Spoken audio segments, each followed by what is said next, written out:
fleas are not the only nasty parasites you have to be aware of when you're looking after a cat. Worms are a very common problem, and they will pick them up from hunting, from mice and other small rodents, and when they're young they'll get them directly from their mother. So all cats from kittens to adults need regular worming, and you should give your cat a worming tablet when they're young every couple of weeks, and when they're adults every 3 months, to make sure they don't have a burden of worms inside their intestine. And just to give you an idea of what we're talking about, these are some roundworms, and these are the kind of things your cat could have inside their intestine. So it's really a good idea to get rid of them, because it's not good for your cat. It potentially can be a health hazard for you as well. So regular worming is key. But one of the big problems people have, and I get it all the time in the surgery, is how do you give a cat a worming tablet? I hear all these stories of chasing cats up the curtains and putting gloves on and chasing them around the living room and having all sorts of trouble. But there is an easy way of giving a cat a tablet which generally works for most cats. And this is one of my top tips, is how to give a cat a worming tablet. Now, it's better if you have someone to help hold the cat. So if you have someone to hold the cat, ask them to hold the cat sitting down and hold their front legs. They can't use the paws, so grasping around the front legs like that, and then you approach the cat from the front. So if we had someone holding the cat there, I approach the cat from the front, I grasp the cat by the cheeks, so like that, just gently, holding the head nice and vertical. I take a worming tablet like this, I open the mouth, I drop the tablet in, and I give it a push with my finger, down it goes, and there we go, swallowed nicely. So it's all, the key points to this technique are holding the head really vertical, opening it, dropping the tablet so it lands right at the back of the throat, and then closing the mouth, keeping the head vertical, stroking the chin so they swallow. If you do that, you shouldn't have too many trouble giving those regular worming tablets.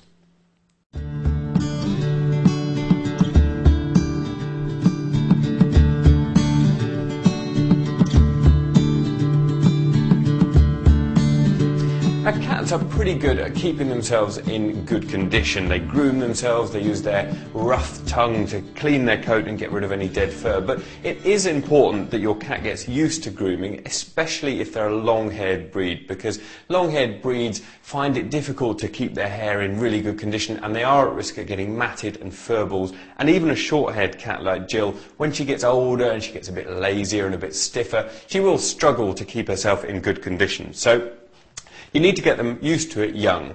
And the type of brush you want to use is something like this. It's a little cat slicker brush. It's just got some fine little metal wires there, and they just help strip out any dead hair from the coat to leave all the nice new fresh hair in there. So just gently run that through your cat's coat, and try and do that on a regular basis, and just do a little bit at a time, get her used to it. Most cats will actually love it, and you can see all that hair is coming off there. And if you're really brave, then you can have a go at the tummy like that. And, you know, most cats will tolerate it for a little while. They might think it's a bit of a game like this. And, you know, you are at slight risk of having the cat pounce on your hand, but if you treat it as all good fun play, it's also a great way of just checking your cat over from head to toe, because you're going to notice any lumps, any bumps, any scratches or any grazes that are going on there quite easily by doing that.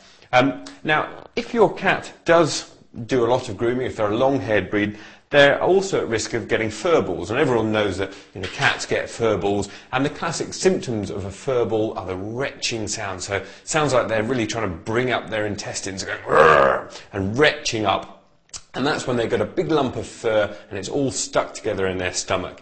If this happens, what you need to do is to pop down to your vet and get something like this, which is a cod liver oil based paste, and you apply this generally to the cat's paws.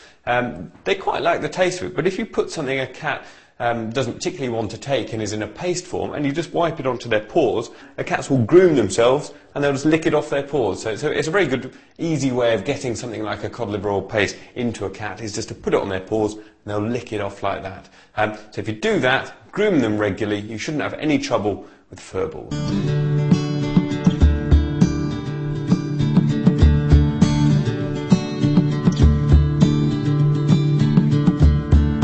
Now, as anyone who's played with a cat will will know, they do have very sharp claws, and keeping their claws in good condition is not just good for you because it will mean less scratches, it's also good for them. In the wild, cats will keep their own claws in good shape by scratching on things, and they do this for two reasons. One is to wear the nails down so they're nice and sharp and ready for hunting, and the other is they're a bit like a bit of feline graffiti. They will use these claw scratch marks to leave their scent and leave their mark around their territory. So your cat may well be just like a wild cat and perfectly able to keep their own claws in good shape. So that's no problem, but you do need to check them to make sure they are doing that. And the way to do that is cats have retractable claws. So to see their claws properly, you need to just press on the top of their foot like that. So just hold their foot, gently press, and the nail will come out.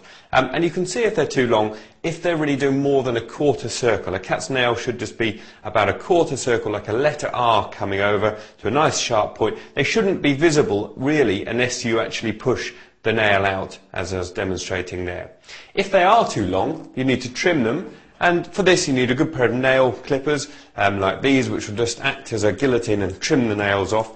And cat's nails are fairly straightforward to do, and you just generally need to take the very tip off them. So you just need to hold the cat's claw, and if they're in a playful mood, that can be a bit troublesome, and then just literally snip the ends off, avoiding the quick. So if in doubt, leave them longer. If you're having trouble with your cat, best to get someone to help hold them, and if you're in any doubt, take them down to your vet and they can give you a proper opinion about whether they need trimming, and you can also let them risk their hands by doing the trimming itself.